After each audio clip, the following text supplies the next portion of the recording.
নমস্কার বন্ধুরা, আমার চ্যানেলে সবাইকে স্বাগত।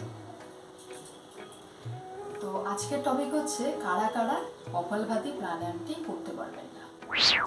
তো ফ্রেন্ডস, কপালভাতি কিন্তু আমাদের সবার জন্য খুব ভালো একটি প্রাণায়াম।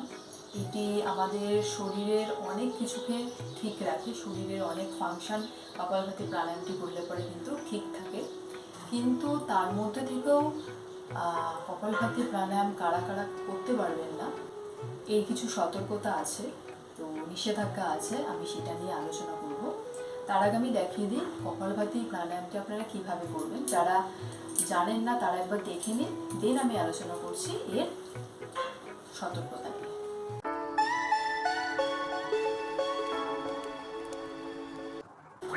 প্রাণায়াম করার সঠিক নিয়ম তো যারা করেন তারা জানেনই। যে কোনো ধ্যান পোজে আপনাদের বসতে হবে। আমি যেমন সুখাসনে বসেছি, ঠিক আছে, আপনারা সিদ্ধাসন, পদ্মাসন, গোমুখাসন, যে আসনে আপনারা কমফর্টেবল হবেন সেই আসনে আপনারা বসবেন। বসে স্পাইন স্ট্রেট রাখবেন। স্পাইন স্ট্রেট রেখে হাতের তলে এরকম উপর করে রাখবেন, এরকমভাবে রাখবেন না, এরকম পজিশনে রিল্যাক্সে রাখবেন। টান টান করারও দরকার নেই, ঠিক আছে, জাস্ট রিল্যাক্সে হাতের তালুটা হাঁটুর ওপরে এরকম রাখবেন। রেখে চোখ মুখ কোঁচকাবেন না, জাস্ট রিল্যাক্স রাখবেন। ফুল বডি, ফেস, আইস রিল্যাক্স রাখবেন। রিল্যাক্স রেখে এবার আপনাদের কি করতে হবে, শ্বাস নিতে হবে আর ছাড়তে হবে, ঠিক আছে। মেইনলি আপনাদের শ্বাস ছাড়ার দিকে ধ্যান দিতে হবে। কীভাবে শ্বাসটা ছাড়বেন? পেট দিয়ে কিন্তু শ্বাসটা ছাড়তে হবে। নট দিয়ে আপনারা চেস্ট দিয়ে নিচ্ছেন, পেট দিয়ে পুরো শ্বাসটা ছাড়তে। আমাদের যে মূলাধার চক্র রয়েছে, 7টা চক্র, সেই মূলাধার চক্র থেকে কিন্তু শ্বাসটা আমাদের নিতে হবে। পেটটা সংকুচিত এবং প্রসারিত করতে হবে, ঠিক আছে। আমি দেখাতে পারছি কিনা জানি না, আপনারা ফোকাস করুন, আমার পেটের দিকে তাকাতে পারেন কীভাবে শ্বাসটা নিচ্ছি ছাড়ছি।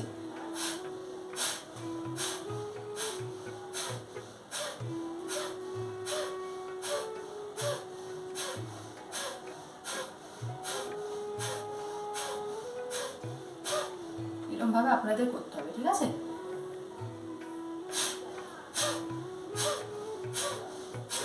এরকমভাবে আপনাদের শ্বাসটা ছাড়তে হবে এবং খুব ফাস্ট করতে হবে। প্রেশার দিতে হবে একটা আপনাদের পেটটাকে সংকুচিত বা প্রসারিত করতে হবে।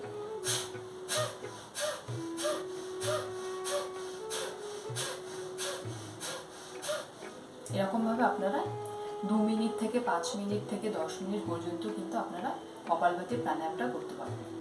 এবার আমি আলোচনা করব যে কারা কারা এই কপালভাতি প্রাণায়ামটি করতে পারবেন না। প্রথমত হচ্ছে যাদের হার্টের কোনো সমস্যা আছে, হার্টে কোনো ব্লকেজ রয়েছে বা হার্টের এনি কাইন্ড অফ প্রবলেম রয়েছে, তারা কিন্তু এই কপালভাতি প্রাণায়ামটা একদমই করতে পারবেন না। নেক্সট কারা করতে পারবেন না?